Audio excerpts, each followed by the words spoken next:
E começamos o Liberdade de Opinião com o nosso comentarista, o Fernando Molica, direto do Rio de Janeiro. Molica, bom dia, bem-vindo, sextou. Estou, ainda não, tem que terminar o Liberdade de Opinião primeiro. Bom dia, Muriel, bom dia a todos.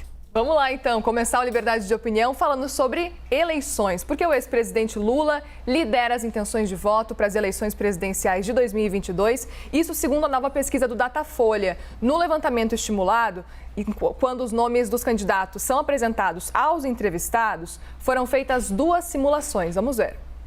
Na primeira, com um leque menor de candidatos, Lula, do PT, aparece com 48% das intenções de voto. Bolsonaro, do PL, tem 22%. Sérgio Moro, do Podemos, aparece com 9%.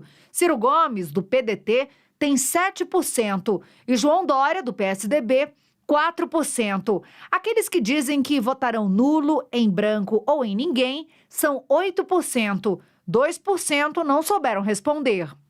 No outro cenário, com um leque maior de candidatos, Lula tem 47%, Bolsonaro 21%. Moro e Ciro seguem com as mesmas intenções de voto do cenário anterior, 9% e 7%, respectivamente. João Dória oscila para 3%. Na sequência, aparecem Simone Tebet, do MDB, e Rodrigo Pacheco, do PSD, com 1%. Aldo Rebelo, sem partido, Alessandro Vieira, do Cidadania, e Felipe Dávila, do Novo, não pontuaram. Nulos, brancos ou que não votarão em ninguém somam 8%. 2% não souberam responder. O Datafolha também fez uma pesquisa espontânea quando não são apresentados os nomes dos candidatos. Vamos ao resultado. O ex-presidente Lula aparece com 32%, Bolsonaro tem 18%, Ciro Gomes e Sérgio Moro aparecem com 2% cada. Não sabem ou não responderam são 36%. Brancos e nulos somam 7%. O Datafolha ouviu 3.666 pessoas acima de 16 anos entre os dias 13 e 16 de dezembro. O levantamento foi feito presencialmente em 191 cidades. A margem de erro é de 2 pontos para mais ou para menos.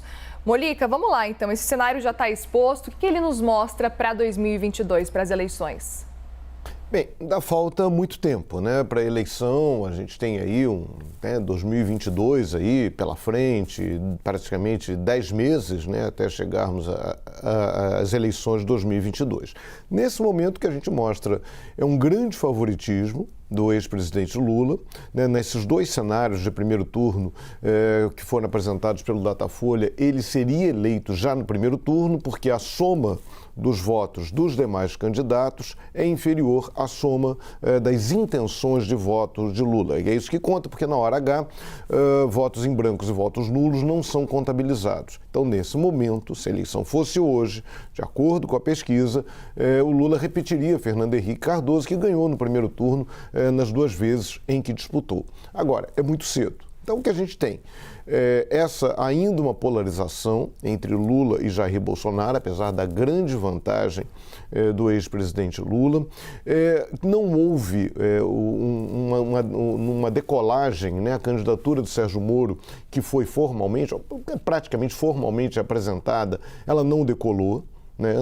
Ainda não chega a ameaçar Jair Bolsonaro, não sabemos se vai chegar a ameaçar Jair Bolsonaro, e tem ali uma situação muito difícil para o Ciro Gomes e para o João Dória, o governador João Dória.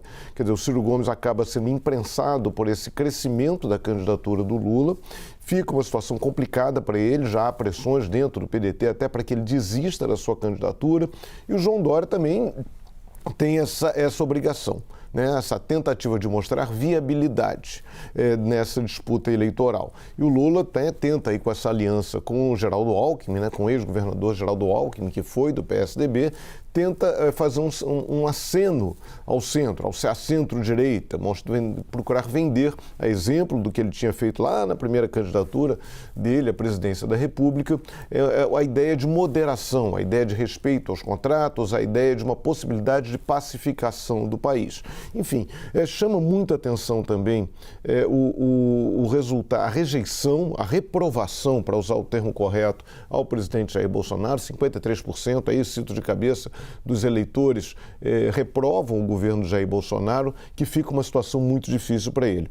Agora, um dado que é interessante é quando a gente mostra a diferença, você citou agora, da declaração espontânea, né? Primeiro, o pesquisador pergunta ao entrevistado: em quem você votaria para presidente? Então ele cita, o Lula tem 32% e o Jair Bolsonaro, também cito de cabeça, 18%. Aí depois você apresenta os nomes dos candidatos. Aí o Lula sobe de 32% para 48%, ou seja, além desse voto chamado consolidado, que é o voto espontâneo, o Lula cresce muito, de 32 para 48, na hora que o nome dele é apresentado. Já o Jair Bolsonaro, o presidente Bolsonaro, demonstra ter um voto, que o voto dele já é mais ou menos um voto consolidado, é o voto bolsonarista. Ele tem 18% no espontâneo e sobe para 22 apenas, mais 4 pontos na pesquisa quando o nome dele é apresentado. Ou seja, a tendência, o que a pesquisa mostra é que Jair Bolsonaro está ficando cada vez mais restrito ao bolsonarismo.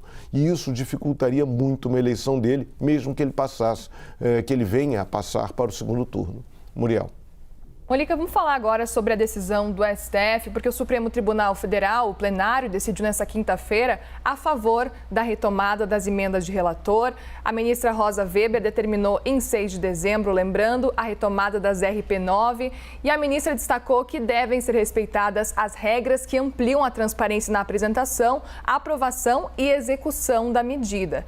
As emendas do relator são aquelas ferramentas criadas pelo orçamento impositivo que dão ao relator da lei orçamentária anual o direito de encaminhar emendas que precisam ser priorizadas pelo executivo. Como não são claramente discriminadas nos sistemas nos quais é feito esse controle da execução orçamentária, também são chamadas de orçamento secreto. Mônica, com essa decisão, então, do STF, o Supremo acabou cedendo à pressão do Congresso, na sua avaliação? Sim, na prática eu não diria cedeu à pressão, mas cedeu, vamos lá, sejamos mais elegantes, né? Cedeu aos argumentos do Congresso Nacional. Houve uma reunião, o presidente da Câmara dos Deputados, Arthur Lira, também acompanhado de outros parlamentares, foi no dia 8 de novembro, esteve com o presidente do Supremo, Luiz Fux, principalmente tratando da liberação desse dinheiro, das verbas que já estão empenhadas, ou seja, verbas que já estão reservadas para determinadas iniciativas, basicamente obras, e que foram paralisadas pela decisão da ministra Rosa Weber, depois que foi referendada pelo plenário do Supremo Tribunal Federal. Então, houve aí uma argumentação para liberar esse dinheiro, até porque é muito dinheiro. Mas é importante lembrar que a decisão anterior da Rosa Weber, ela teve 3 itens, né? A, B e C, como ela mesmo frisou lá atrás, aquela primeira decisão referendada, aprovada pelo plenário do Supremo. Ela exigiu basicamente ampla publicidade dos autores das emendas de 2020 e 2021 e também providências para que essa transparência passasse a ser algo efetivo. E aí o terceiro item, que foi a proibição da aplicação daquele dinheiro. O que foi revogado agora foi o terceiro item, a aplicação do dinheiro. Então, foi liberado, ela já havia liberado e agora o plenário referendou a liberação do dinheiro. Então, o dinheiro que já foi reservado pode ser aplicado normalmente. Agora, a questão da transparência continua em suspenso. Continua suspensa, isso não foi ainda definido pelo Supremo Tribunal Federal.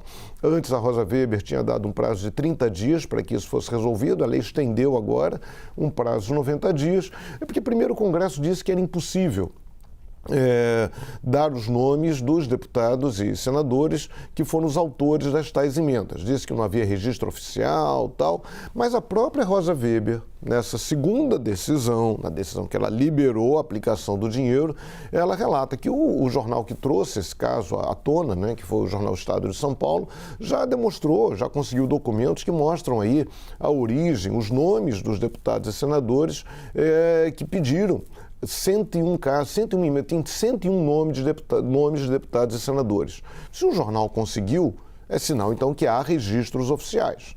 Então, a questão que fica agora é a da transparência. O Congresso deu uma enrolada, o Congresso baixou aquela resolução que, como o Uribe frisou há pouco, não permite se ver com clareza as digitais, os autores das emendas, diz, pode ter sido uma emenda pedida por prefeito, por governador, uma entidade da sociedade civil, e isso é uma maneira de enrolar o Supremo. O importante é saber, mesmo que um prefeito tenha pedido, mesmo que um governador tenha pedido determinada verba, é importante saber o nome do deputado ou do senador que encaminhou esse pedido ao relator do orçamento. Porque por esse nome do deputado ou do senador é que vai ser possível verificar se esse deputado, se esse senador trocou um voto no Congresso Nacional favorável ao governo pela liberação da emenda. Vamos ver como é que o Supremo lida dentro desse prazo de 90 dias.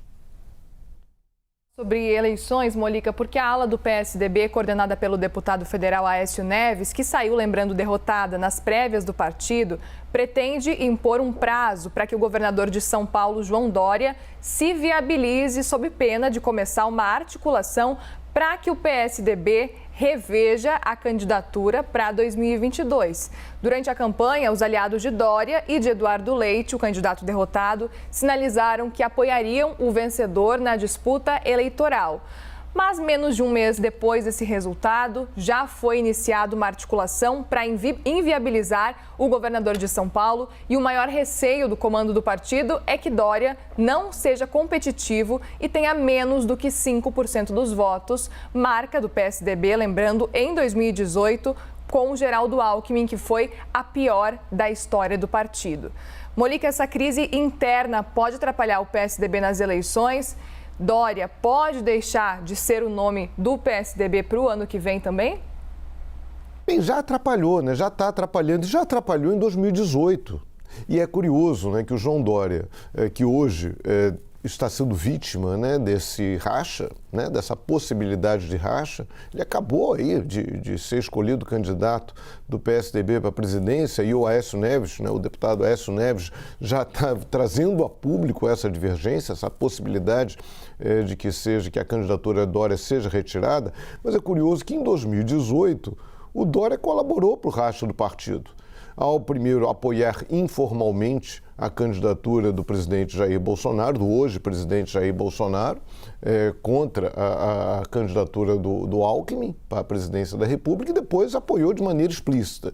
Então, o rastro do PSDB já vem de algum tempo e começa, ele já tem a origem no próprio João Dória, que hoje pode ser vítima dessa nova divisão no partido. É uma situação delicada, né? Ele tem que comprovar a possibilidade, a viabilidade eleitoral dele, coisa que ainda não fez. Ontem ele divulgou uma equipe econômica, já deu passos que são passos importantes, né? Que sai só da ideia mais generalista. Ele apresentou nomes em uma equipe encabeçada pelo seu secretário, Henrique Meirelles, ex-presidente do Banco Central. Então, é uma tentativa de se viabilizar.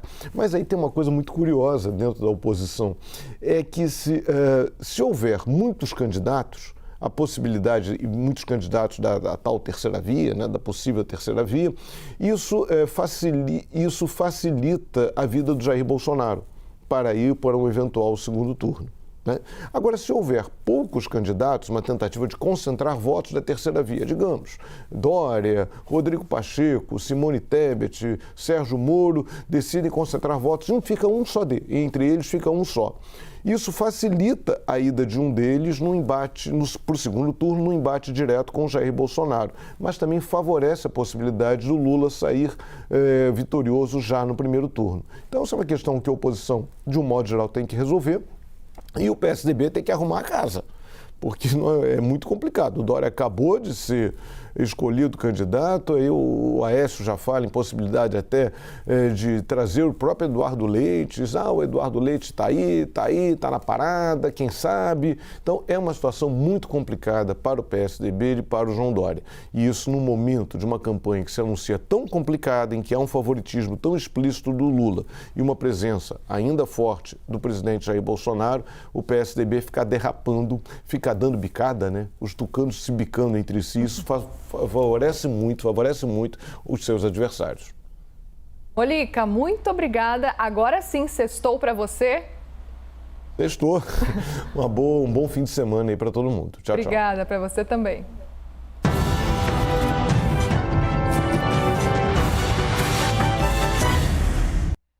As opiniões emitidas pelos comentaristas do quadro não refletem necessariamente a posição da CNN.